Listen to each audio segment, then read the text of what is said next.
नमस्कार, मैं रविशंकर। आज हम लोग class 12th organic chemistry chapter 2 alcohol का पार्ट 12 पढ़ेंगे। पार्ट 12 में आज हम लोग एथिल एल्कोहल बनाने की प्रयोगशाला विधि को कवर करेंगे। तो एथिल एल्कोहल की प्रयोगशाला विधि पढ़ने से पहले इसके बारे में थोड़ा सा हम इंट्रोडक्शन ले लेते हैं। तो एथिल एल्कोहल का जो सामान्य सूत्र होता है वो होता है C2H5OH और इसका आईयूपीएसी नाम होता है एथेनॉल। अब संरचना सूत्र की बात करें तो इसकी संरचना सूत्र कुछ ऐसी होती है कि कार्बन कार्बन के साथ सिंगल बॉन्ड जुड़े होते हैं और एक कार्बन के साथ एक हाइड्रोक्सी समूह होता है और लास्ट कार्बन के साथ 3 हाइड्रोजन होते हैं और जिस कार्बन से हाइड्रोक्सी समूह जुड़ा हुआ होता है उसके पास 2 हाइड्रोजन होते हैं। अब ये कार्बन और ये एक्चुअली सिग्मा बॉन्ड होते हैं, यानी कि कार्बन के साथ जितने भी हाइड्रोजन होते हैं वो सिग्मा बॉन्ड से जुड़े होते हैं, हाइड्रोक्सी समूह वो भी सिग्मा बंध से जुड़ा हुआ होता है। अब इसके बाद जो इसका सामान्य परिचय है तो आप यहाँ से कह सकते हैं कि यह सबसे प्रमुख एल्कोहल है। एथिल एल्कोहल का निर्माण स्टार्च युक्त पदार्थों से किण्वन विधि द्वारा होता है, जिस कारण से इसे ग्रेन एल्कोहल भी कहा जाता है। अब तीसरा पॉइंट है, यह फलों में एस्टरों के रूप में पाई जाती है। चौथा पॉइंट है, सभी प्रकार की शराबों का मुख्य अवयव एथिल एल्कोहल होने के कारण इसे स्पिरिट ऑफ वाइन भी कहते हैं, यानी कि ये सभी प्रकार की शराबों में पाया जाता है, इसीलिए इसे स्पिरिट ऑफ वाइन के नाम से जाना जाता है। अब इसकी जो लैब मेथड है यानी कि प्रयोगशाला विधि है, तो इस ग्राफ के अनुसार अब इस प्रयोगशाला विधि के बारे में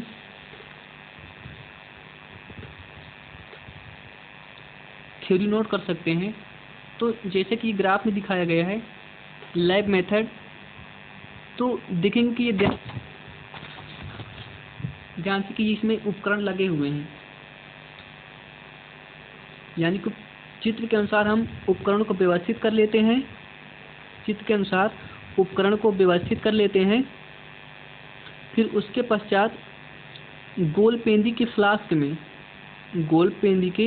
फ्लास्क में क्लोरोएथेन तथा H2O के मिश्रण को बालू ऊष्मक पर बर्नर की सहायता से गर्म करते हैं, जिससे एक निश्चित टेम्परेचर पर गोल पेंदी के फ्लास्क से गर्म वाष्प निकलती है। यह गर्म वाष्प संघनित्र के द्वारा ठंडी होकर एक अन्य पात्र में एकत्रित कर ली जाती है, यानी कि जो यहाँ से गर्म वाष्प निकलती है उस वाष्प को संघनित्र के द्वारा ठंडा करके एक अन्य पात्र में एकत्रित कर लिया जाता है। अब आवश्यकता के अनुसार इस पात्र से बैलेंसर लगा करके एथिल एल्कोहल को हम अलग कर लेते हैं। अब यहाँ से एक क्वेश्चन आ रहा होगा कि इस गोल पेंदी के फ्लास्क को डायरेक्टली हम बर्नर पर गर्म क्यों नहीं करते हैं, बालू ऊष्मक पर क्यों गर्म किया जाता है? तो इसका आंसर ये होगा कि डायरेक्टली हम इस गोल फ्लास्क को बर्नर पर नहीं गर्म कर सकते हैं, क्योंकि डायरेक्टली अगर गर्म करेंगे तो यह तप्त होकर टूट जाएगा और हमारा प्रयोग यानी कि हमारी जो प्रयोगशाला मेथड है वो नष्ट हो जाएगी। इसलिए हम बालू ऊष्मक की सहायता से इस गोल फ्लास्क को गर्म करते हैं। अब दूसरा जो क्वेश्चन है वो होगा कि संघनित्र में गर्म वाष्प को क्यों वाष्पित किया जाता है? क्योंकि संघनित्र इस गर्म वाष्प को ठंडा करके पात्र में एकत्रित करती है। अब यहाँ पर जो जल है ये थोड़ा हाई टेम्परेचर का होता है और जो ये जल है ये लो टेम्परेचर का होता है, जिसके कारण से संघनित्र इस गर्म वाष्प को ठंडा करती है। अब चाहे तो आप इसकी थ्योरी यहाँ से नोट कर सकते हैं, मैंने बता भी दी, आप चाहे तो ग्राफ की सहायता से लिखें। या तो जो मैं नोट कर दिया हूँ उससे आप लिख सकते हैं।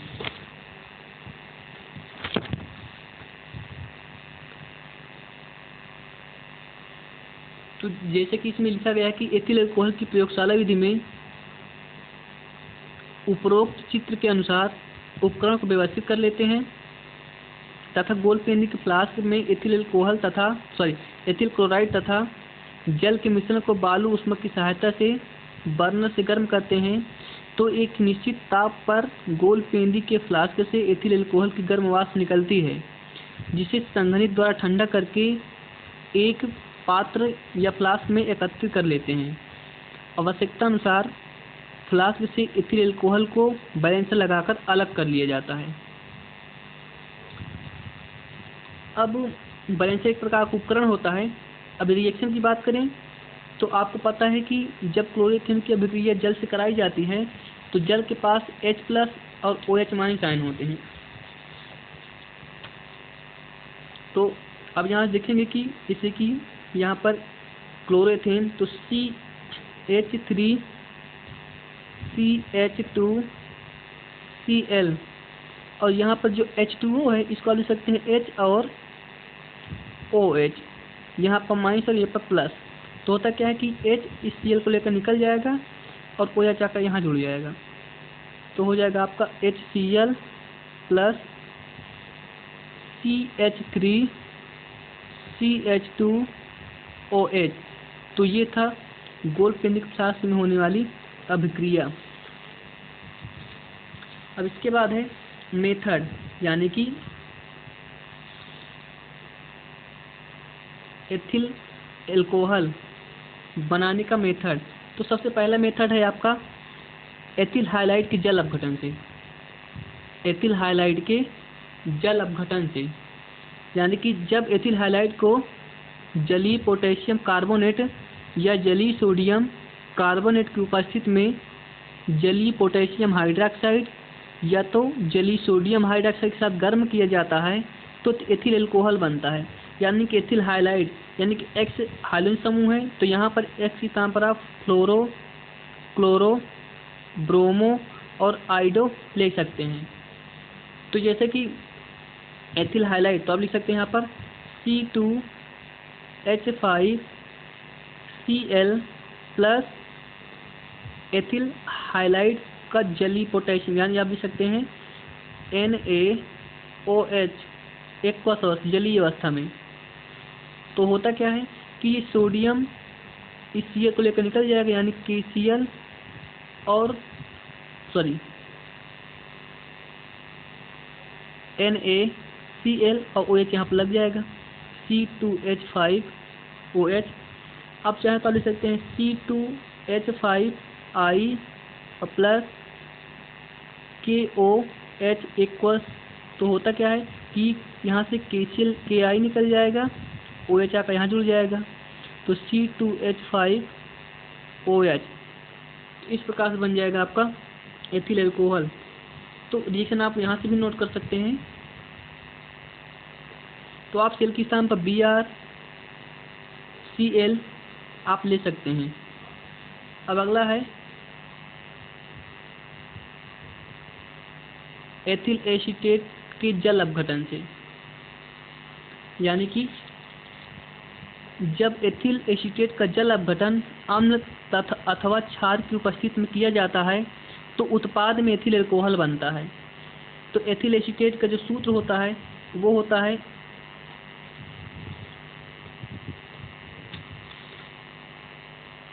एथिल एसीटेट, यानी कि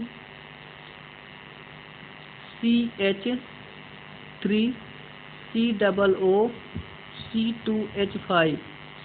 तो इसकी अभिक्रिया, इसका जब हम जल अपघटन कराएंगे यानी कि H2O से अम्ल तथा क्षार की उपस्थिति, तो होता क्या है कि जल के पास पता ही आपको H और OH- आयन पाया जाता है।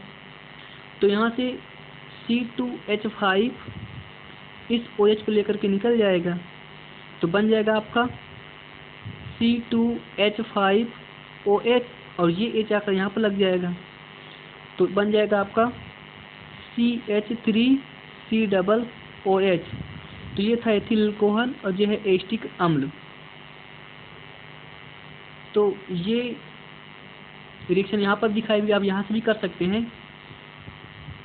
अब अगला मेथड है डाई एथिल ईथर के जल अपघटन से, यानी कि जब उच्च ताप व उच्च दाब पर डाई एथिल ईथर का जल अपघटन तनु सल्फ्यूरिक अम्ल की उपस्थिति में किया जाता है तो उत्पाद में एथिल अल्कोहल बनता है। तो डाई एथिल ईथर का सूत्र होता है, ये ऑक्सीजन के डबल बॉन्ड के साथ जुड़ा हुआ है, C2H5 C2H5। अब इसका जब हम जल अपघटन कराएंगे यानी कि H2O से,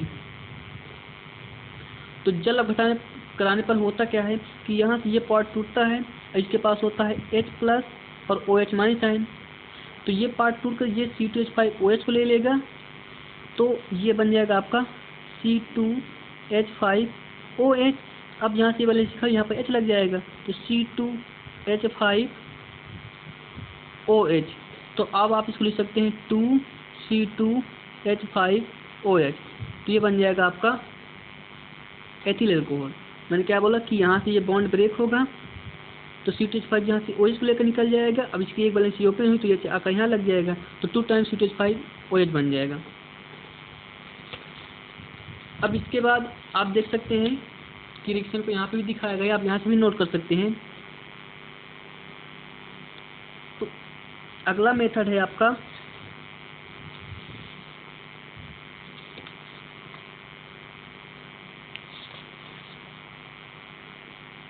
एसिड एल्डिहाइड के अपचयन से। तो एसिड एल्डिहाइड के अपचयन के द्वारा हम एल्कोहल प्राप्त कर सकते हैं। तो जब एसिड एल्डिहाइड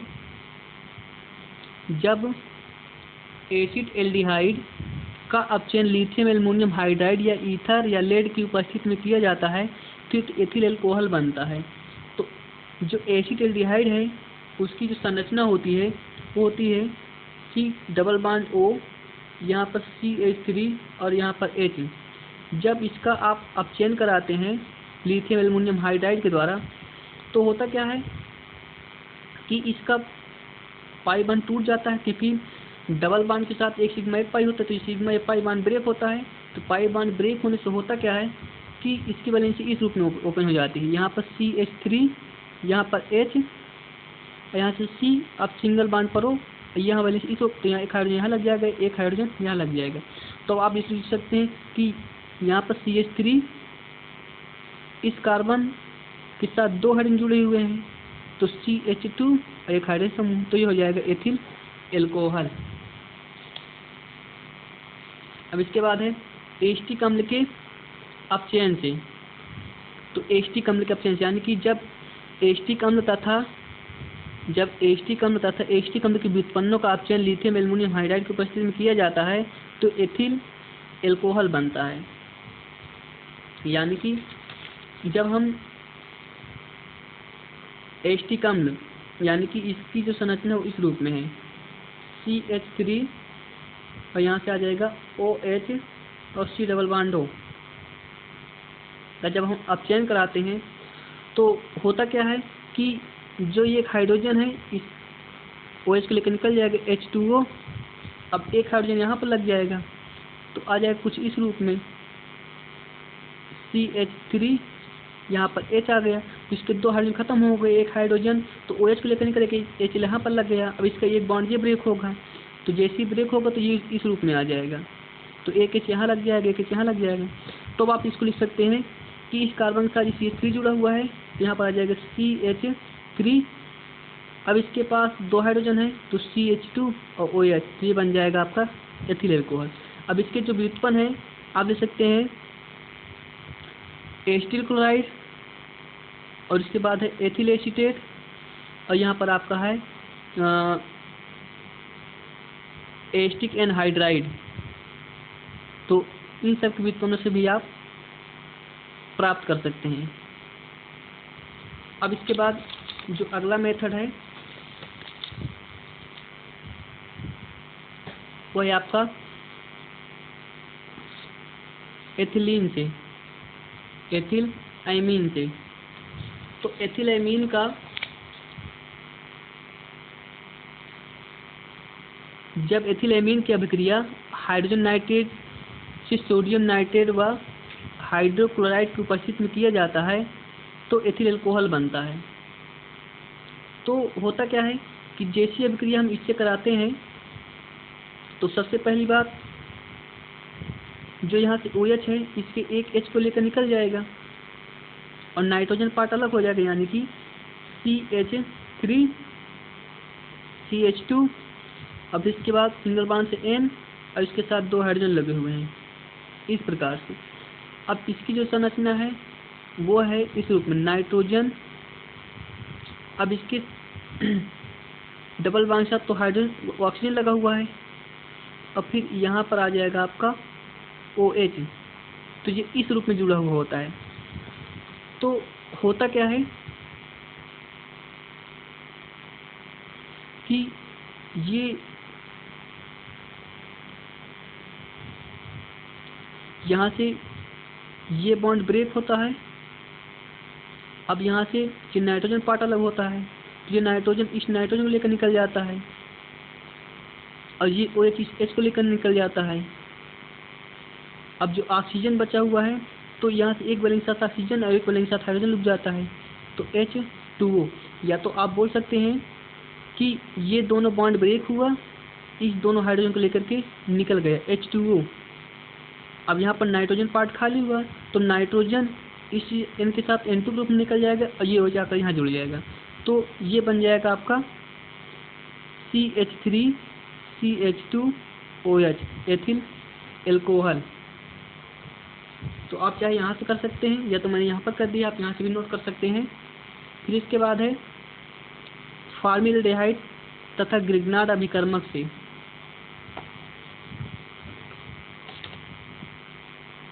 तो जब फॉर्मल्डिहाइड की अभिक्रिया ग्रिग्नार्ड अभिकर्मक से की जाती है तो माध्यमिक यौगिक एथिल यानी कि CTH5OMgI बनता है, जिसका जल अपघटन अम्ल की उपस्थिति कराने से एथिल अल्कोहल बनता है।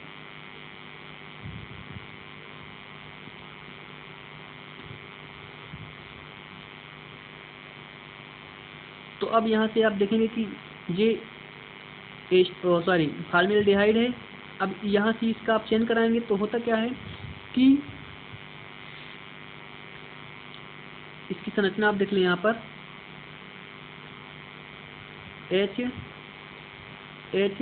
C डबल बॉन्ड पर O, तो CH3 और MgI, तो ये बॉन्ड यहाँ से ब्रेक होगा, यहाँ से ये एक पाई बंद टूट जाएगा। तो इसके टूटने से होता क्या है कि यहाँ से ये इस रूप में आ जाएगा, यहाँ पर एक H, यहाँ पर एक H और यहाँ से ये इस रूप में O, तो यहाँ पर आपका आ जाएगा OMgI और यहाँ पर आ जाएगा आपका CH3। तो अब आप इसको लिख सकते हैं इस रूप में, ये CH3 हुए तो यहाँ पर आ जाएगा CH3 और फिर CH2OMgI। अब इसका जब हम जल अपघटन कराएंगे यानी कि H2O से, तो अब MgI को OH चाहिए, तो यहाँ से आ जाएगा MgOHI और H आकर यहाँ लग जाएगा, तो CH3 CH2OH। तो ये इस प्रकार से आप एथिल अल्कोहल बना सकते हैं। रिएक्शन यहाँ पर दिखाई गई है। अब एथिल अल्कोहल के जो अन्य निर्माण है वो है औद्योगिक निर्माण। तो एथिलीन से, एसिटिलीन से, किण्वन से, यानी 3 विधियों से भी आप एथिल अल्कोहल बना सकते हैं। धन्यवाद।